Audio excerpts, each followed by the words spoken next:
स्वागत है बच्चों फिजिक्स इट्स इजी में। और हम लोग बात कर रहे हैं कक्षा 12 के अध्याय 5 पर, और इसका नाम है चुंबकत्व एवं द्रव्य।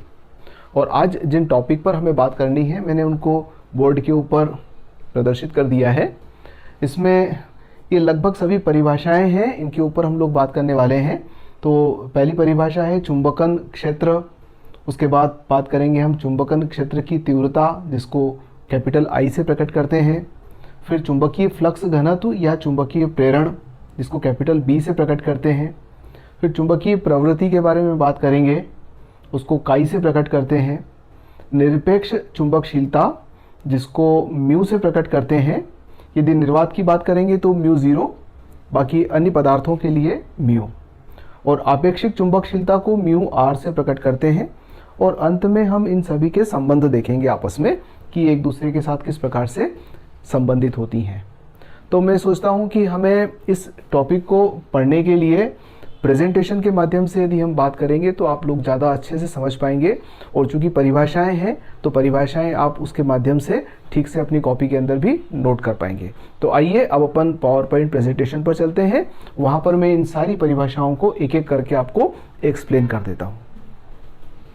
बच्चों, बात करते हैं चुंबकन क्षेत्र पर।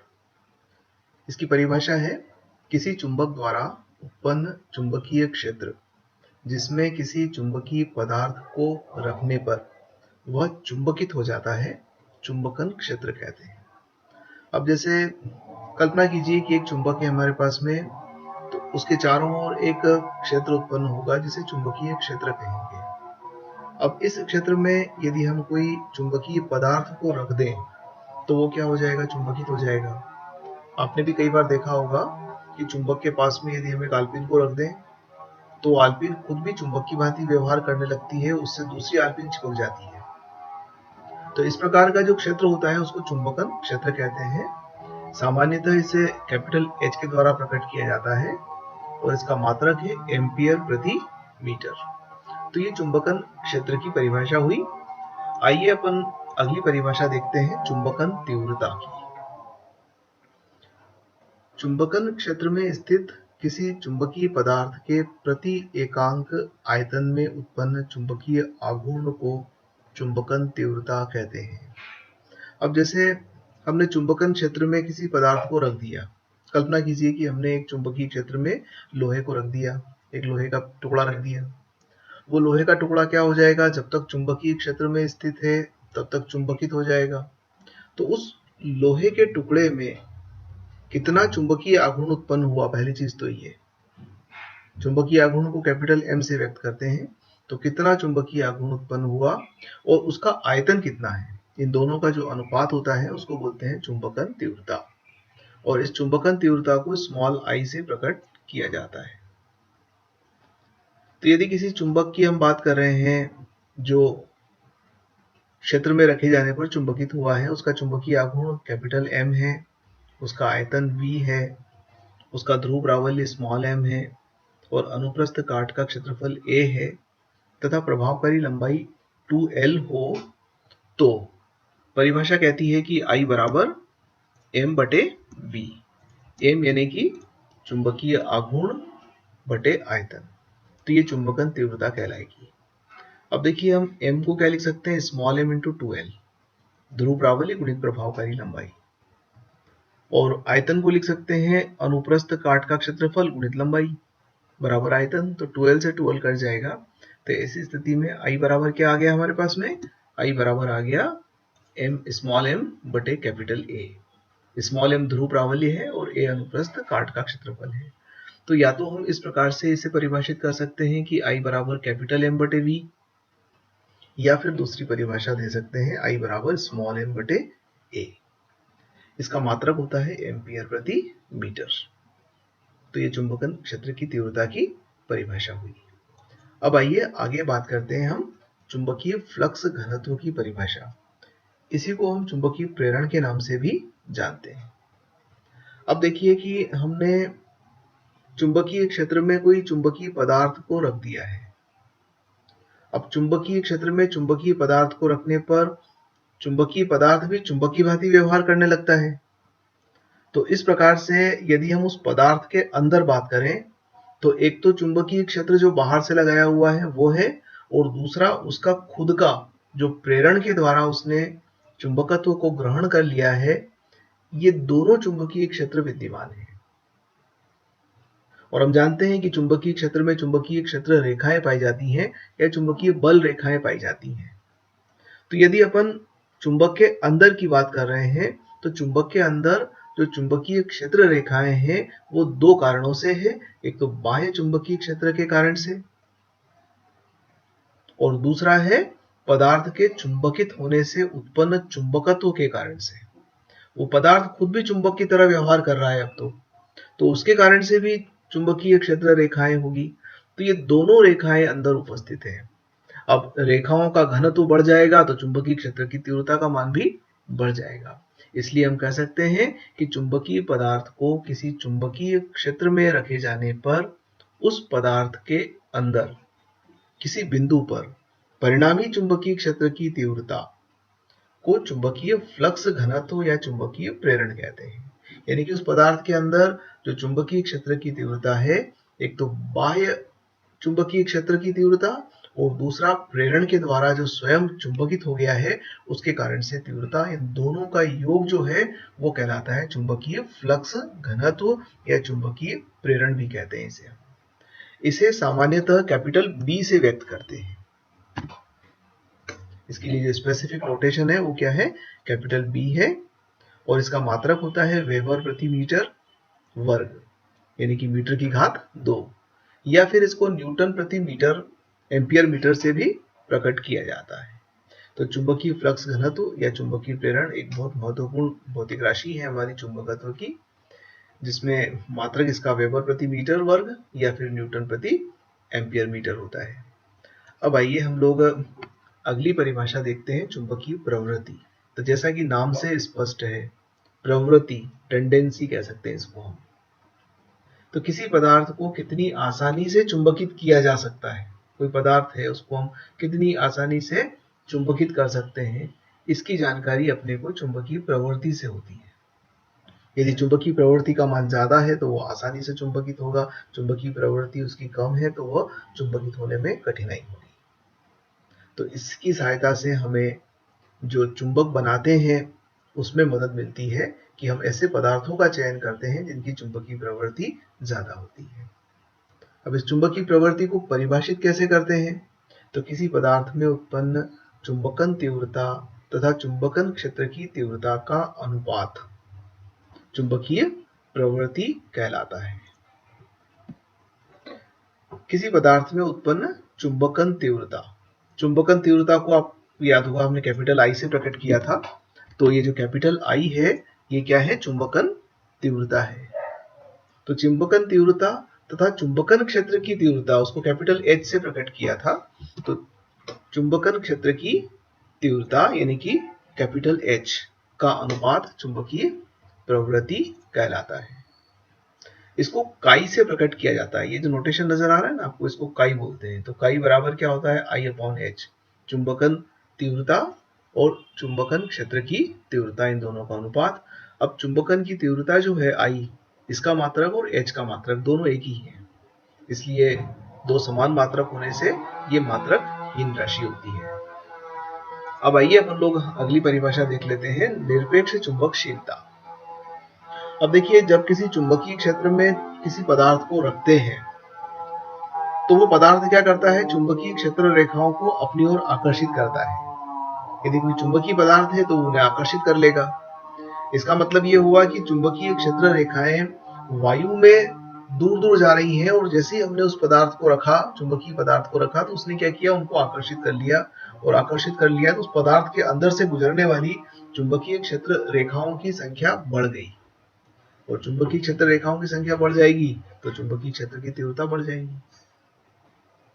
तो किसी पदार्थ में चुंबकीय क्षेत्र रेखाएं कितनी आसानी से चालन कर सकती है। अब जैसे वायु में या निर्वात में भी चुंबकीय क्षेत्र रेखाएं गमन करती हैं, पर हमने कोई चुंबकीय पदार्थ रख दिया तो चुंबकीय पदार्थ ने क्या करा कि आसपास की क्षेत्र रेखाओं को भी आकर्षित करके अपने अंदर से गुजार दिया। इसका मतलब उस पदार्थ में चुंबकीय क्षेत्र रेखाओं के चालन की शक्ति ज्यादा है। तो इसी की माप होती है निरपेक्ष चुंबकशीलता। और इसको परिभाषित करते हैं कि पदार्थ में उत्पन्न चुंबकीय फ्लक्स घनत्व, जिसको अपन ने कैपिटल बी से प्रकट किया था। तो चुंबकीय फ्लक्स घनत्व तथा चुंबकन क्षेत्र की तीव्रता के अनुपात को निरपेक्ष चुंबकशीलता कहते हैं। अब देखिए, चुंबकीय फ्लक्स घनत्व को बी से प्रकट करते हैं और चुंबकन क्षेत्र की तीव्रता को कैपिटल एच से प्रकट करते हैं। तो इन दोनों का जो अनुपात है वो क्या कहलाता है? निरपेक्ष चुंबकशीलता कहलाता है और इसे म्यू से प्रकट किया जाता है। इसके लिए जो स्पेसिफिक नोटेशन है वो क्या है? म्यू है। तो निर्वात की चुंबकशीलता को म्यू 0 से प्रकट करते हैं और यदि कोई पदार्थ है तो उसकी चुंबकशीलता को म्यू से प्रकट करते हैं। और म्यू बराबर क्या होगा? बी अपॉन एच, यानी कि चुंबकीय प्रेरण या चुंबकीय फ्लक्स घनत्व और चुंबकन क्षेत्र की तीव्रता का अनुपात चुंबकशीलता कहलाता है।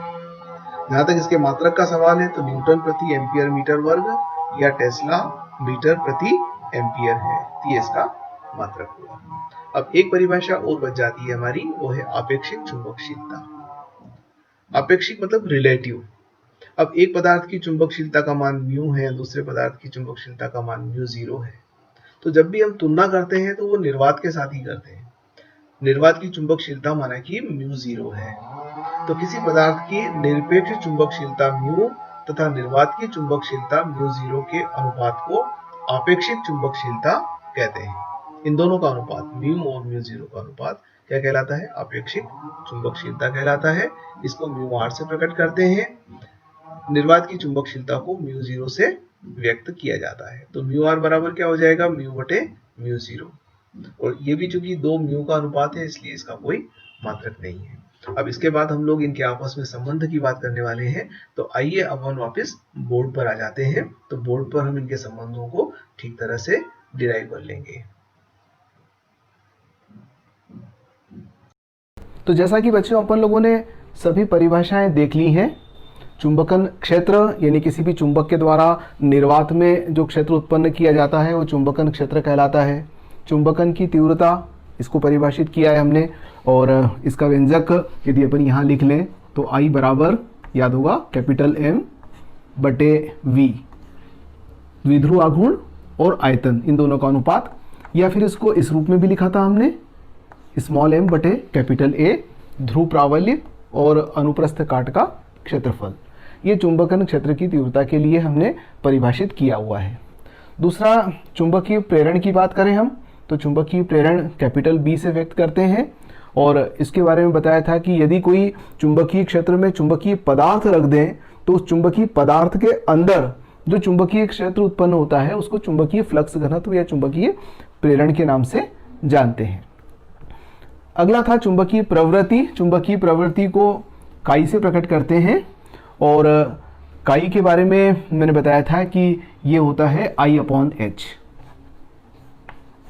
अर्थात हम चुंबकन क्षेत्र में किसी भी पदार्थ को रखें तो वो कितनी चुंबकन क्षेत्र की तीव्रता को ग्रहण करेगा। अगर H क्षेत्र लगाया है और I तीव्रता उसमें आ गई है तो I अपॉन H जो है ये उसकी चुंबकीय प्रवृत्ति कहलाती है। तो ये परिभाषा हम देख चुके हैं। फिर निरपेक्ष चुंबकशीलता की बात करें तो निरपेक्ष चुंबकशीलता को हम म्यू से प्रकट करते हैं और म्यू बराबर होता है बी अपॉन एच, यानी कि चुंबकीय फ्लक्स घनत्व और चुंबकन क्षेत्र का अनुपात म्यू कहलाता है। यह निरपेक्ष चुंबकशीलता कहलाती हैं।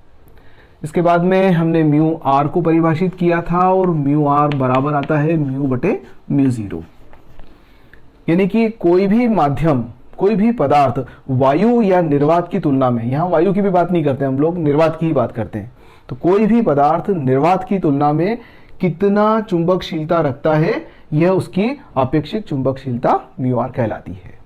तो इतनी बात हमारी हो चुकी है प्रेजेंटेशन के माध्यम से। आइए अब अपनी बात को आगे बढ़ाते हैं। अपनी बात को आगे बढ़ाने के पहले मैं थोड़ा सा आप लोगों को कुछ अतिरिक्त जानकारी देना चाहूँगा। आपने देखा है कि ये हमारी एक परिनलिका है और इस परिनलिका को तैयार इस प्रकार से किया जाता है कि तांबे के पृथक्कृत तारों को हम लपेटते हैं और जब इसमें विद्युत धारा प्रवाहित की जाती है तो ये चुंबक की भांति व्यवहार करती है। अब कल्पना कीजिए कि हमने इस परिनलिका को निर्वात में रखा हुआ है और निर्वात में रखे होने से यहाँ पर इस परिनलिका में विद्युत धारा प्रवाहित करने पर चुंबकीय क्षेत्र उत्पन्न हो रहा है। तो जो चुंबकीय क्षेत्र यहाँ उत्पन्न होगा उसका मान माना कि BO है। हम उस चुंबकीय फ्लक्स घनत्व को BO से प्रकट कर दें तो वो माना कि क्या है, BO। और यदि हम इसको चुंबकन क्षेत्र के साथ संबंधित करें तो ये जो BO है यानी कि एक्सटर्नल कारण से उत्पन्न होने वाला चुंबकीय क्षेत्र, यह म्यू 0H टाइम होगा। यहाँ पर H चुंबकन क्षेत्र कहलाता है। तो इस स्थिति में जब ये निर्वात में रखी हुई है उस समय चुंबकीय फ्लक्स घनत्व और चुंबकन क्षेत्र में ये वाला संबंध होगा। अब हम एक काम करते हैं, यहाँ पर हम एक चुंबकीय पदार्थ को रख देते हैं। कल्पना कीजिए कि मैंने एक लोहे की छड़ को यहाँ पर रख दिया अंदर, ये आयरन की एक छड़ रख दी। तो चुंबकीय पदार्थ है, अब क्या होगा, ये चुंबकित हो जाएगी और कई हजार गुना ज़्यादा चुंबकत्व उत्पन्न करेगी वायु या निर्वात की तुलना में। तो जब किसी परिनलिका के अंदर कोई चुंबकीय पदार्थ रख दिया जाता है तो वह एक प्रबल चुंबकत्व ग्रहण कर लेता है, और जब ये प्रबल चुंबकत्व ग्रहण करता है तो इसके अंदर चुंबकीय क्षेत्र की तीव्रता बढ़ जाएगी, यानी कि चुंबकीय फ्लक्स घनत्व का मान बढ़ जाएगा। अब यहाँ पर माना कि इस पदार्थ के चुंबकित होने से जो चुंबकत्व उत्पन्न हुआ है वो है Bm। तो कुल मिलाकर अब हम कह सकते हैं कि ये जो इस परिनलिका के अंदर चुंबकीय क्षेत्र है वो B बराबर होगा B0 प्लस Bm के बराबर। जहां Bm क्या है, तो ये जो Bm है हम इसको इस प्रकार से व्यक्त कर सकते हैं, ये μ0 I गुना होगा, यानी कि चुंबकन क्षेत्र की तीव्रता प्रति एकांक आयतन में कितना चुंबकीय आघूर्ण उत्पन्न हुआ है उसका माप है I, और μ0 I ये Bm को व्यक्त करेगा। अब हम एक काम करते हैं, ये दोनों मान इसके अंदर रख देते हैं तो हमारी समीकरण बन जाती है B बराबर μ0 I प्लस H।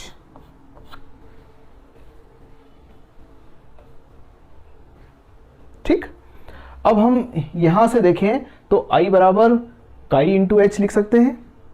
तो मैं यहां पर I की जगह पर काई इंटू एच भी लिख सकता हूं। तो B बराबर क्या हो जाएगा, μ0 1 प्लस काई और H कॉमन आ गया, तो B बराबर μ0 1 प्लस काई इंटू एच, ये आ गया। परंतु देखिए B बराबर होता है μH। जब वायु या निर्वात था तो μ0H लिखा था, जब हमने माध्यम रख दिया तो माध्यम की यदि निरपेक्ष चुंबकशीलता का मान μ है तो B को क्या लिखा जा सकता है, μH लिखा जा सकता है। इसका मतलब μ का मान किसके बराबर हुआ, μ0 प्लस काई के बराबर हुआ। तो यानी कि μ बराबर हो जाएगा μ0 1 प्लस काई के बराबर। पर इस संबंध को भी यदि हम देखें तो μ बराबर होता है μr इंटू μ0। तो इसका मतलब ये हुआ μ0 से μ0 कटेगा तो μr बराबर लिखा जा सकता है 1 प्लस काई, काई यानी कि चुंबकीय प्रवृत्ति। तो ये विभिन्न संबंध हैं, देखिएगा आप, अलग अलग संबंध हैं इन सभी के बीच में। तो विभिन्न चुंबकीय परिभाषाएं जो है हमारी, उनके मध्य आपस में क्या संबंध है, हमने इसको डिराइव किया है। आप इस चीज को अच्छे से देख लीजिएगा। धन्यवाद।